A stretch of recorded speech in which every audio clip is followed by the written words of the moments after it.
Example 1.4, let A is equal to 3, 4, 7, 8 and B is equal to 1, 7, 10.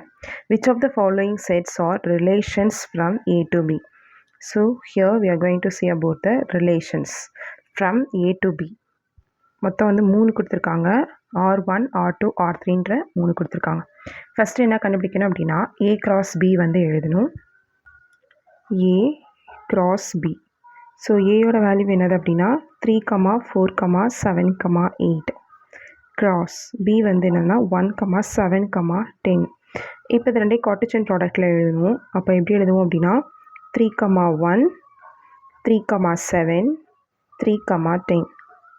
Next 4 வச்சு எழுதணும். 4, 1, 4, 7, 4, 10.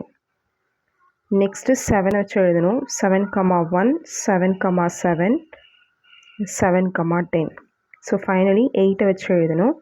8, 1, 8, 7, 8, 10. இப்போது நான் கண்டுபிடிச்ச A cross B இந்த இருக்குது. இதுதான் என்னோட A cross B. இப்போது இந்த A cross Bயையும் ரிலேஷனையும் என்ன பண்ணணும் அப்படின்னா கம்பேர் பண்ணணும்.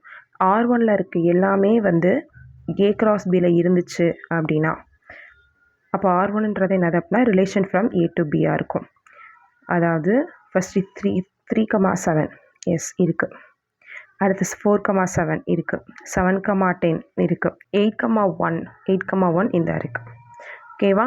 ஸோ அப்போ இது ஃபுல்லாமே என்னது அப்படின்னா இந்த 4 பாயிண்ட்ஸுமே A cross Bயில் இருக்குது. அப்போது இந்த R1ன்றது என்னது அப்படின்னா ரிலேஷனாக இருக்கும். ஸோ எப்படி எழுதணும் அப்படின்னா ஆர்ன்றது subset or equal to A cross B. So A cross Bயில் இருக்கிற ஒன் ஆஃப் த சப்செட் தான் என்னது அப்படின்னா ஆரில் இருக்குது. ஸோ சப்செட்டாகவும் இருக்கலாம் R equal to R. So therefore R1 is a relation from A to B. Relation from A to B. இப்போ அடுத்து செகண்ட் ஒன் 3, 1 எஸ் 3, 1 இங்கே இருக்குது. பட் 4, 12 4, 12 இங்கே கிடையாது. 4, 10 வரைக்கும் தான் இருக்குது. 12 கிடையாது. அப்போது எப்படி எழுதணும் அப்படின்னா 4, 12 வந்து which is belongs to R2. R2ல் 4, 12 இருக்குது. 4, 12 R2ல் இருக்குது. So 4, 12 which is belongs to R2.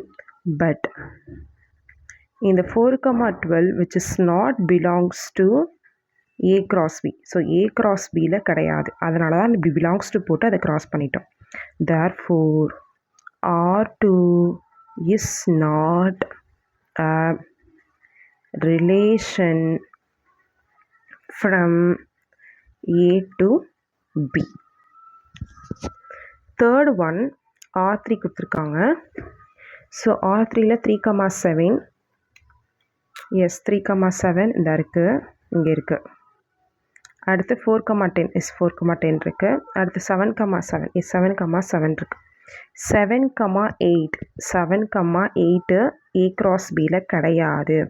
So 7, 8 வந்து கிடையாது. அடுத்து 8, 11 8, 11 which is not 8, 11 கிடையாது. 8, 7 8, 7 இருக்குது. 8, 10 இருக்குது. ஸோ இந்த ரெண்டுமே எங்கே இருக்குது அப்படின்னா R3ல் இருக்குது. ஆனால் A cross Bயில் இல்லை. ஸோ எப்படி நம்ம செகண்ட் ஒனுக்கு எழுதணுமோ அதே மாதிரி தான் இப்போ தேர்டு ஒனுக்கு எழுதணும். ஸோ அப்போ தேர்டு ஒனுக்கு எப்படி எழுதுவோம் அப்படின்னா 7, 8 and 8, 11 which is belongs to R3. But 7, 8 and 8, 11 which is not belongs to A cross B. A cross Bயில் கிடையாது. இதனாலே therefore R3 is not a relation from A to B.